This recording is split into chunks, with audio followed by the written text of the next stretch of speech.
Howdy folks, car vlog number 5. Today I'm going to tell the story of my own fitness journey. I'm going to tell you about the last 15 years or so, about the time I transitioned to a whole food plant-based diet. And yeah, we'll go from there. Let's see where it goes. So about 15 years ago, 2008, I moved to Austin, Texas from Denton, Texas, where I was going to college for guitar performance and jazz studies. Moved to Austin, rejoined my psychedelic experimental rock band, went back to college for electronics. And during this time was very curious, very interested in anything alternative, very interested in the occult, anything I get my hands on.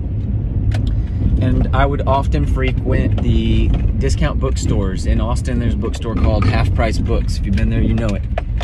I would look through all the, like I said, alternative and occult sections and stuff. And one time I was looking through and I found a David Wolfe book. And it was one of his early books. It was a beautiful book with nice pictures, very simple. And it was just showcasing a handful of superfoods like goji berries, chlorella, spirulina, I think hemp seeds, bee pollen, some stuff like that. And I got this book and it was super inspiring for me. It was the first time I had thought about nutrient density in this way and the idea of superfoods, like super nutrient dense foods.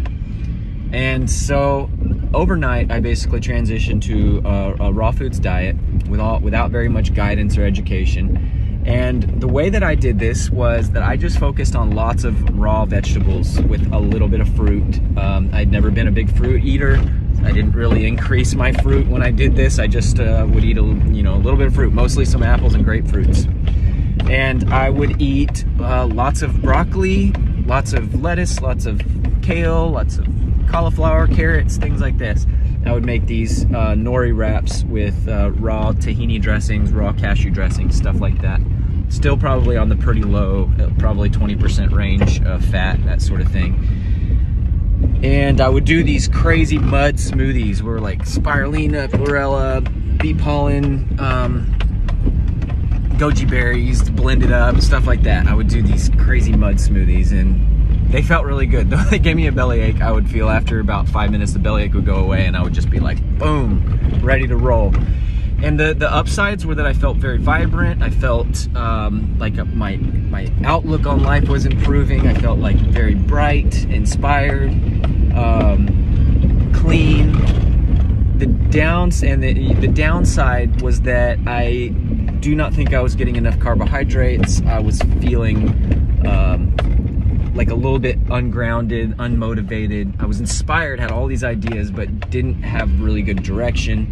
I was having some digestive distress, some bloating and gas from all of the probably brassica raw vegetables I was eating, the cauliflower and the broccoli and stuff, and was feeling like I was missing something because I wasn't doing lots of fruit, I believe. I wasn't getting enough carbohydrates and I wasn't doing high fat, so I was just getting lots of vegetables and I wasn't getting the energy that I needed. So I was oftentimes staying up very late and then sleeping very late as well. And so during that time, during the end of that, maybe I did it for a couple of years, I actually started experimenting with doing a little bit of like Ezekiel bread with eggs. And I didn't do that very long before I met my wife, Alexa. And we had so much in common, so aligned. She'd already been plant-based for maybe a decade before that, was very into the macrobiotic scene, which I'll make a whole video on the macrobiotic philosophy and how that has influenced my own take on food and lifestyle. But it's basically lots of whole grains like rice, millet, quinoa, beans, some seaweeds and things like that, and lots of cooked vegetables, and then sometimes recommending some fish for certain conditions and in certain scenarios. And when I met Alexa and we started to eat some food together, she was showing me how she prepared food. I was pretty stoked on the way she was eating because I was missing this this energy dense food, this carbohydrate dense food. And so I basically transitioned from raw. I stopped eating the eggs. I had only done that for maybe a month or so before I met Alexa. And we were just eating this mostly cooked food, some salad diet together. And this was great for me at the time. It was very grounding, because before I had been more in a sort of ungrounded, idealistic, single guy, do whatever I want sort of place. And in a short period of time, Alexa and I got married due to just the amazing love that we shared, and amazing vision and alignment in so many ways. And this diet was perfect for me as I began to contribute to financially for a family, meaning I was working a lot. We ended up conceiving our first child about 3 months after we got married, and I went back to school for horticulture. Again, this diet was nourishing me during that time, keeping me nice and grounding, not having to focus on eating all the time, because it was putting whole grains, whole beans into the body, which the body breaks down a little bit slower, which is very satisfying. And we started, when we conceived our first child, we started receiving some pressure from the family, who were a little bit concerned about us doing a whole food or a plant-based diet, because they just, you know, just didn't know about it and were worried about us, started pushing us to eat some animal foods. So what we did was we incorporated, being proponents of a macrobiotic diet and taking those sorts of recommendations, we included some wild-caught mahi-mahi fish into our diet about once per week. And we did this for 3 or 4 months. Didn't notice any increase in our health or anything like that. Didn't notice anything different other than just, I mean, nothing really. Just the fish was tasty. It was pecan crust. I was pecan crusted it with salt and pan seared it, and yeah, it was tasty. It was not hard to adapt to that food. But what really shifted it for us is, well, we were already very much into studying the plant-based doctors like Dr. Esselstyn, Dr. Neil Bernard, Klaper, McDougall, you know, all our heroes. And that was a big one, learning about the oils, learning about the just the different causes of mortality on a animal diet. The big turning point for us was when we watched some videos from Dr. Oppenlander, who's the author of Dietary Choice and Sustainability and some other books, where he compiles and presents the data around the environmental degradation caused by animal foods production and harvesting from the oceans and things like that. And so when we saw how overfished and depleted the oceans were, it was a no-brainer for us, since we weren't seeing some huge benefit in eating this fish in the first place. We made the transition and went 100% plant-based after that. We had eaten fish for maybe 3 or 4 months, and then for the last 13 years, it's been 100% plant-based. And I have no issue saying that I've been plant-based for 15 years, because 99% or something like that before, for those 3 years, plant-based is what I was. And for the last 13 years, it's been 100%. So stopped on the side of the road, and there's a little procession going through. It's pretty cool.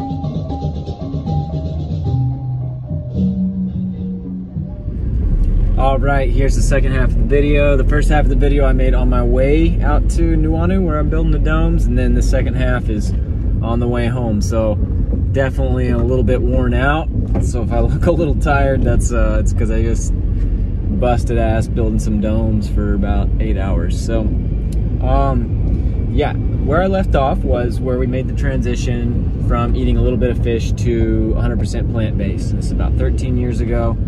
And we, since then, for about 9 years straight, we ate whole foods, plant-based diet with no oil and emphasis around cooked grains, cooked beans, cooked vegetables, some salad, a little bit of fruit, and some seaweeds, some sea salt as garnish, and that sort of thing.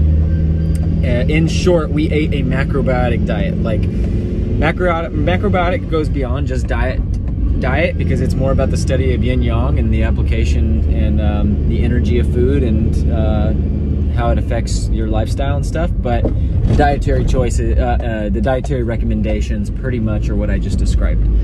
We did that for about 9 years and was very grounding, very sustaining. I think it still is a very sustaining diet and can create amazing long-term health for people. We were having, the main issue we had with eating that way was maybe feeling some digestive distress after eating, mostly just being like maybe feeling like overeating a little too much, and feeling tired after eating because of all the complex cooked foods and things. It was causing a bit of strain and using a lot of energy to digest. And so at some point about 4 years ago,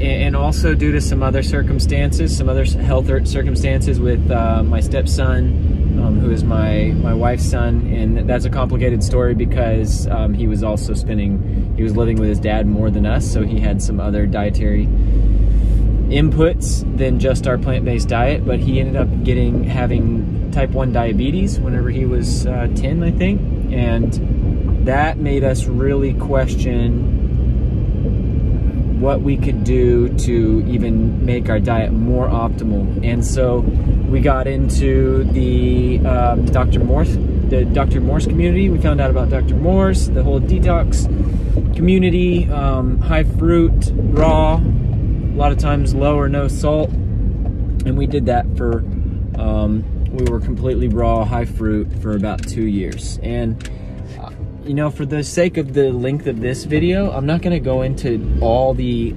details and analysis on what happened and why we think it happened and stuff. I'm just going to tell the story as it was and just give enough detail. And so our experience of that type of eating was really positive for the most part. And the positive aspects were we felt amazing, like any digestive distress went away. Basically, we felt extremely energized after food rather than feeling more kind of tired and low energy with like a high cooked food, complex carbohydrate based diet. We, a lot of my wife's symptoms who has celiac disease and has always had a lot of digestive distress issues, pretty much completely resolved. We were obviously cleansing, we were feeling bright, we were feeling vital, amazing. The fruit was delicious, we were just feeling great and nourished on that diet. The downsides were that it was hard to get enough raw vegetables in our diet. We were basically doing fruit all day and then raw vegetables at night. And I think that we were not getting enough vegetables in our diet because Dr. Morse also recommends to not do any sulfurous vegetables like brassicas, like kale and collards and broccoli, cauliflower and stuff like that, which had before been staples of ours and are extremely nutrient and mineral rich. And so we were doing like very high water kind of vegetable salads, and I think at some point we even went no salt, very low fat, and it just made it really hard to get large volumes of vegetables in our diet, which I think was really a mistake. And also it was hard to get the kids on board with eating this way 100%. Like they really loved the fruit, they really loved our salads and stuff, but they definitely wanted to have some cooked foods in there, so we would cater to them and give them quinoa and some cooked vegetables and things like that.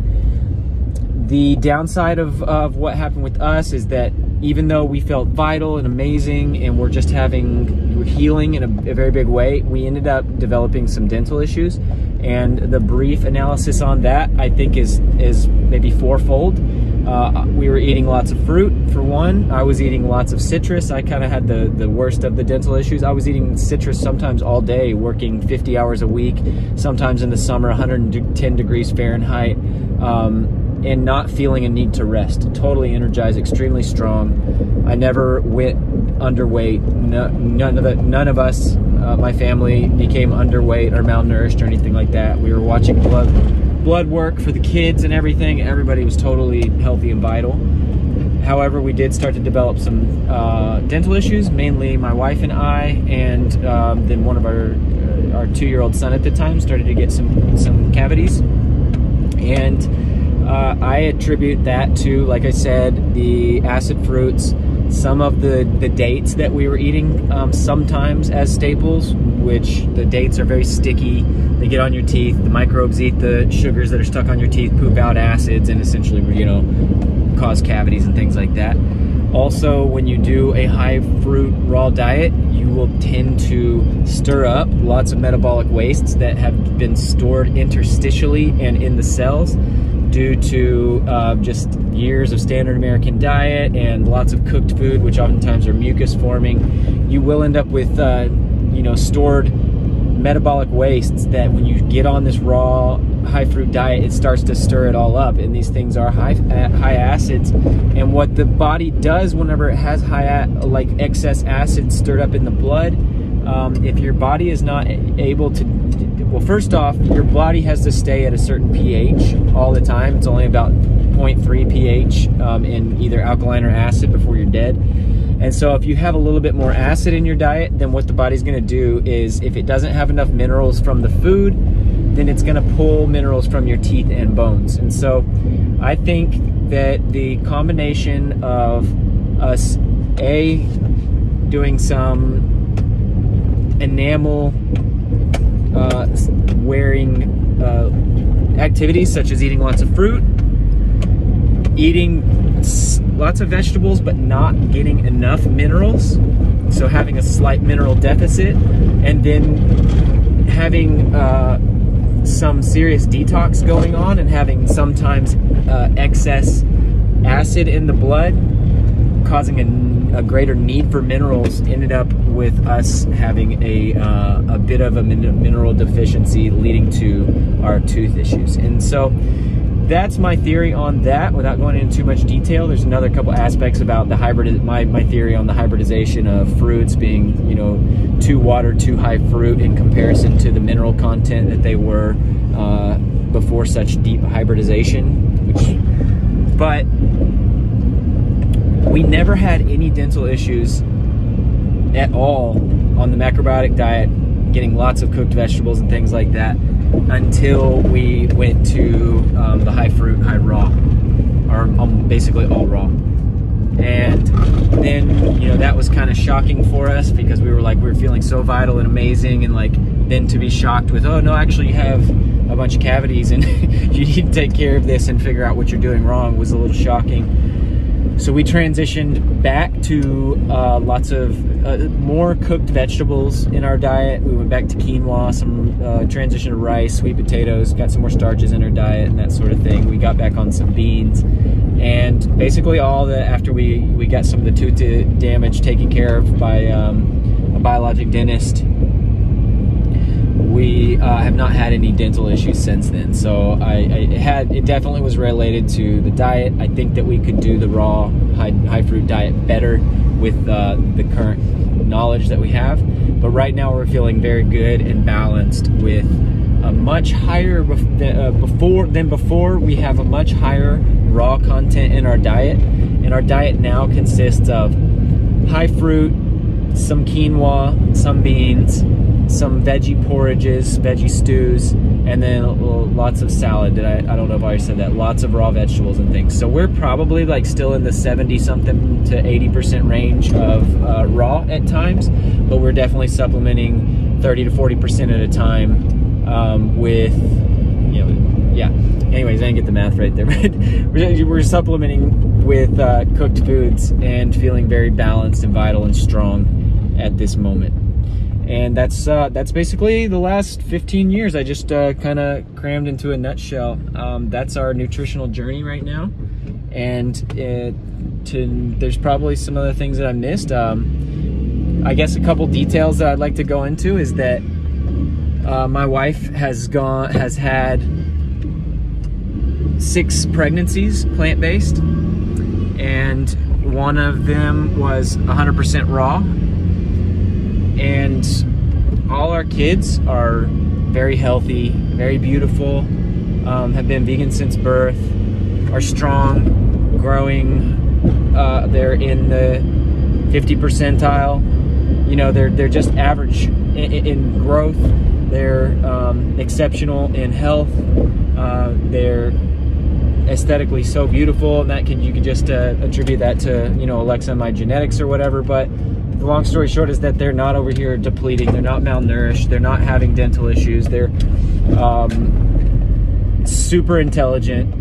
And, you know, a lot of that I think has to do with the fact that we have always done high carb, whether it be raw from fruit or from complex carbohydrates such as sweet potatoes, and rice and quinoa and things like that. We've always had in our diet 20% or below with our fat, high carbohydrate, no emphasis on protein. And the main mistake we went was probably going a little bit too hard into the detox, going a little too heavy into the fruit without enough input of minerals. So that mineral deficiency for a couple years was the main mistake we made in diet. But other than that, like, really, I think that we've dialed into something very healthful and valuable that we can pass on to our children, and that I'm inspired to share with everybody, anybody who's interested, anybody's who interested in improving their health, anybody's who's interested in finding their optimal body weight, who wants to put on muscle without having to put in tons of time into the gym, chasing fitness. You can eat this way, you can exercise this way, and I believe have great results. So that's how I'm gonna top off this video. As always, if you hear the story and you have any specific questions, I'm more than happy to talk more about this. In fact, that'll be fun to maybe do a live one day and do some Q&A or something like that. But in the meantime, as always, wishing you the best of health.